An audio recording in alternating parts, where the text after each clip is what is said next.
as you know, we often refer to brain injury as the hidden disability, and because there's such a lack of community understanding, we know that it's really difficult for people with brain injury to find employment. So we applied for some funding for an economic participation project through the National Disability Insurance Agency to build some innovative ways to increase the independence and social community participation of people with brain injury through this project. Co-design was a really important element of this project, and so we held some forums around the state in Hobart, Launceston and Ulverston at the start of the project to engage some people with brain injury and identify what was important to them about employment. It was really interesting when we first applied for the project. We thought about people just starting out, but through the participation of some of our members, we broadened it out for people that perhaps were already in employment and sustained a brain injury and then were returning to that employment and what that might mean for their employer as well. So what we found is that there were many barriers to employment. So some of the feedback that we got from people with brain injury was around that lack of understanding around brain injury, not actually being understood, and that fear of being a burden to employers. One of the key points was around employers actually not wanting to take the time, and so by having that feedback, that was one of the things that we hope to address within this project. Some of the feedback, we also consulted with employers as well, and the employers also outlined a number of barriers to employing people with a disability. They also talked about their lack of knowledge and understanding about disability in general, but particularly brain injury.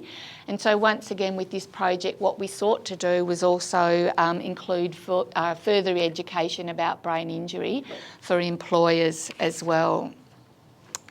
So the purpose of the project, what we wanted to do, or what it focused on, was supporting people living with brain injury seeking employment. We wanted them to have control over and be empowered to choose what and how they wanted potential employees and others to know about them or their disability.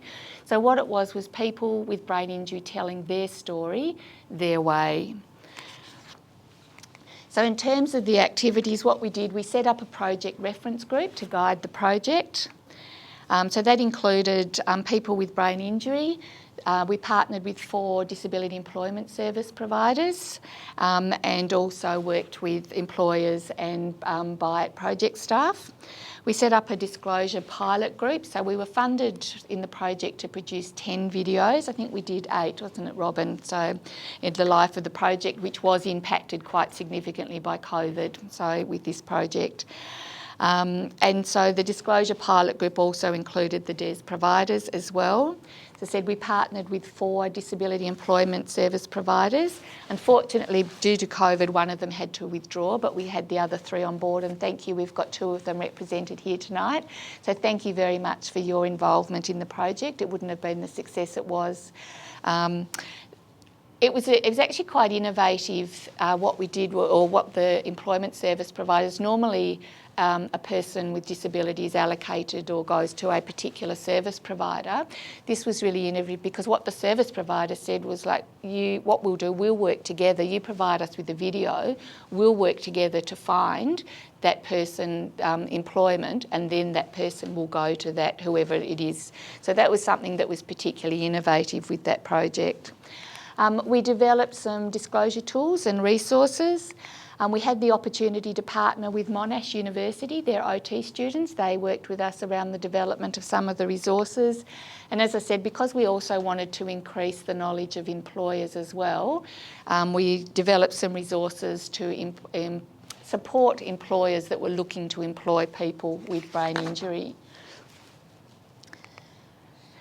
Some of the resources that we developed, so they included what I call the jewel in our project crown, the disclosure video. I think Critical to the success of the video was the development of a participant profile. So we didn't just approach people and say, okay, right, we're going to do a video of you, talk now.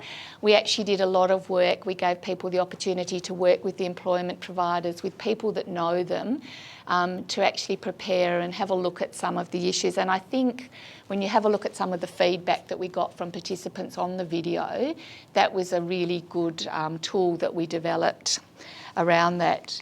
As I said, we developed an employer resource guide, some employment resource toolkit, and also some talking brain injury cards. And the talking brain injury cards are a tool that aren't only for this project, they can be used by other groups such as our peer support group, etc.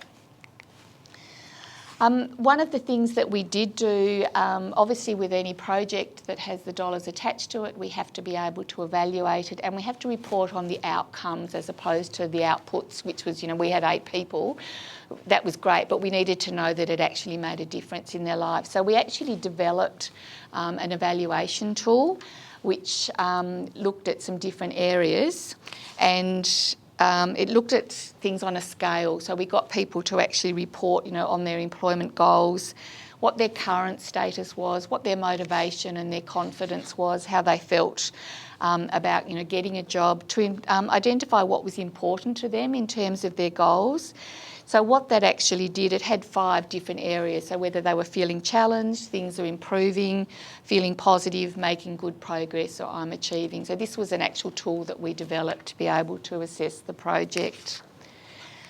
So some of the feedback that we got, so all of the disclosure project participants reported they felt more confident about their ability to find employment since being involved in the project, and all of them reported that it was really important to be supported by a DES provider as well.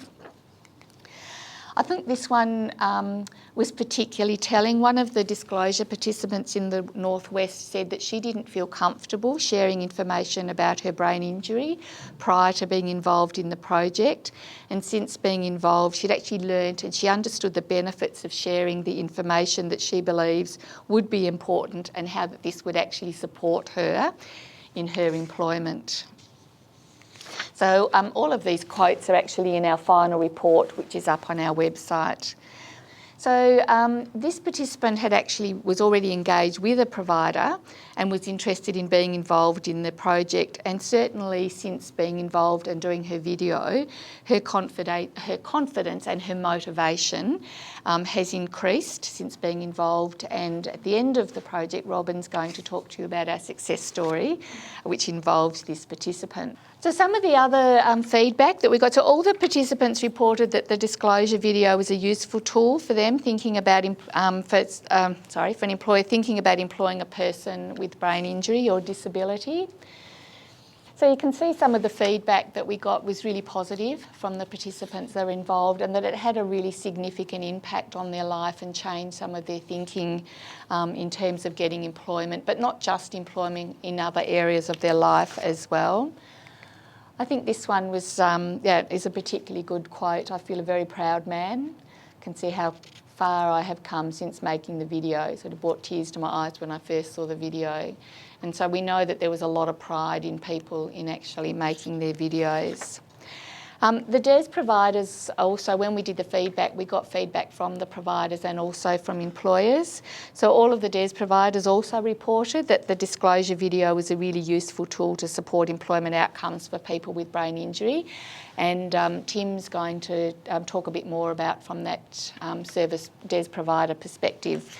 So just a few more comments there that we got. And I thought it was interesting to note the comment where the DES provider also said that they could see a real change in the project participants that they were working with, and that real pride in themselves as well. So we had people with brain injury saying that they felt proud, but also the providers as well saying that they could notice that difference, that they felt pride.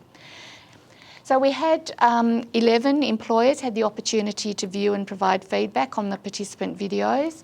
So all of the employers reported that the video was a beneficial tool in supporting people with brain injury to gain and keep employment. They certainly said that they would be more open to employing a person with brain injury after viewing the video. Unfortunately, with this project, we had done the videos, we got them to the DES providers. The DES providers were all geared up to get them out to employers, and then COVID hit.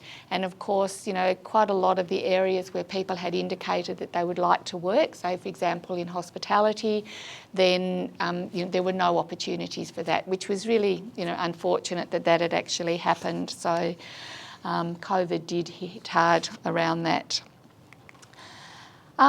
I know that you shouldn't do death by PowerPoint, but I'm going to read this particular quote out because this came to us from the agency. So it says, there are so many positive highlights captured in your final report, it's really hard to believe that the majority of your activity period has been during COVID. When reviewing progress and final reports, we highlight and comment on project key achievements. In this case, there are so many which you have articulated and supported with evidence so well that to provide feedback on each one would be repeating what you already know so well. I would like to comment though on my personal favourite highlights, which are the disclosure videos. They were produced with such sensitivity and professionalism and truly provided genuine insight into each individual's skills, strengths, motivation, wants and needs. Many years ago, I worked for a DES provider. The outcomes you have achieved demonstrates the need for the placements and 13 and 26-week outcomes approach and measure of success in Commonwealth Employment Services to be replaced with innovative and person-centred approaches like those you've utilised throughout this project period. The talking brain injury cards are also really well put together, and I thought the practical approach in set 4, impacts where a particular topic is discussed and followed by a set of strategies for employers, was very well planned. We are so very thankful for all your professionalism, dedication and hard work across this project and commend you on the outcomes achieved. So this was actually the Deputy Director of the agency in the ILC section. So it was really fantastic for us to get that feedback from the agency, and it was just unfortunate that I said, after building that rapport with the agency and getting such great feedback, that the ILC program was transferred to the Department of Social Security, of who we have no contacts with. So in this, we're really proud of the work that's undertaken and achieved with this project, and certainly credit to Robyn as the project manager for doing such a fantastic job with this project. So I'm now going to hand over to Tim. Tim's going to talk about the project from the DES provider perspective. It was just absolutely fantastic to be involved in this project from, I'm sure I speak for Joe and for Dave at the other DES providers as well. It was really great for us to learn about the work of the Brain Injury Association of Tasmania, which we hadn't worked with in any great capacity in the past. I think the project was really well led by Deb and Robyn. Robyn, fantastic project manager. You really got us all moving and made sure things, quite often you get involved in projects like this and they don't lead to a conclusion like this really has. And I'd just mirror your words about the way that Dominic handled the video sessions as well. There's a lot more to that than just pressing a button on a camera, I can assure you. And the way you made our participants feel very comfortable was excellent. There's some feedback on the board as I talk through a couple of other things. I just wanted to also highlight that collaboration in disability employment services is almost non-existent these days. The way that the contract has been written makes us fierce competitors most of the time, but what was really wonderful about this project is it brought 3 DES providers together in a united cause to help people tell their story and to try and get people work. Disclosure is really, really important in disability employment, but it's also really, really hard. And I think the way in which these videos have been produced provides an accessible way for people to tell their story and help employers really understand who it is that they might be employing and their strengths and their challenges as well. So I might have a look at the next slide, which is just some more feedback from DES providers, which really in summary is, it's just really about what the DES providers all believe that we gained more understanding around brain injury. We cover and support people with all different types of disabilities, but we certainly learned a lot more about brain injury through this project, so thank you.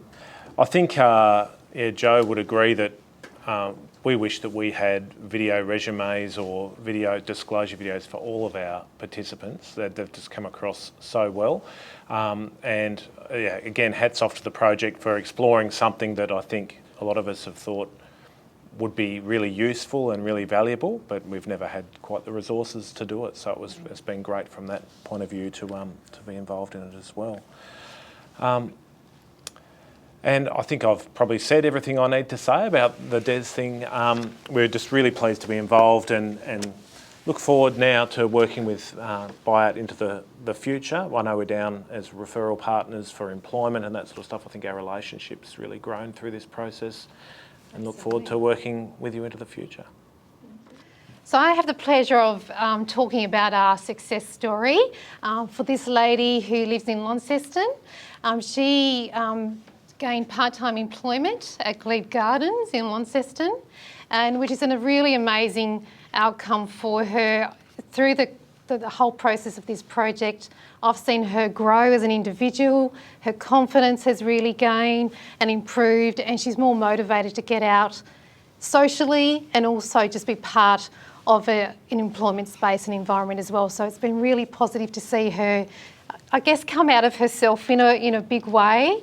And I know Interact's done a lot of work with her to get her to that point as well. And the other really lovely thing about this story is her employer, the owner of Glebe Cafe, also has a lived experience of brain injury. So she absolutely got everything that Michelle presented with. She understood the nature of brain injury, and so she was able to support Michelle in the workplace much more effectively, I believe, through that lived experience as well. And I just wanted to share one of the quotes and the feedback from the owner. She said, "It's been a real pleasure that we have found Michelle, and thanks to Interact for introducing her to them. She really fits well into the business, doing really well." And the owner just explained to the other staff in the cafe just some aspects around Michelle's brain injury, so they also had an understanding, because like for anyone, if you don't share and explain to your team what's going on, it's very hard for people to fully understand some of those impacts around someone's brain injury as well. So that was really effective for Michelle going to that workplace. And as she said, as you get to know Michelle, you get to know her sort of sense of humour, and she felt really comfortable. So the owner said, well, if she's comfortable, I'm comfortable, which was, I think, a really lovely thing to experience for the two, or the both of them, as an employer and employee as well, which I thought was lovely. And whilst that was, I guess, the key success story through this project, we've had some other successes as well. One of our other participants who's supported by At Work, she also gained some volunteer work at a childcare in a gym. Is that right? And she was really loving that experience as well. And because short-term memory was one of her impacts from her brain injury, she said trying to remember the children's names when she was going in was a bit of a challenge. But what she did throughout the day, she just kept repeating those names to herself so she could try and remember those names. So I thought that was a really good strategy that she put in place whilst at the childcare centre. One of our other participants who's supported by Max Employment also picked up some work experience at Combi Cafe, and he's going to be starting that work soon too. So that was really exciting for him too. So whilst it's not paid employment yet, but it's a stepping stone, because we often find for people with disability, if they can get some of that exposure and work experience, that can be really effective to leading on to paid employment into the future. And through this project as well, with the participants we had involved, not everyone was connected to a DES provider. So I think from memory now, 5 of those participants came into the project not being connected. So through the collaboration with the DES providers, we came up with an approach that all those participants would be supported. And Michelle was one of those people as well. So through this experience, she's ended up with paid employment, which is fantastic.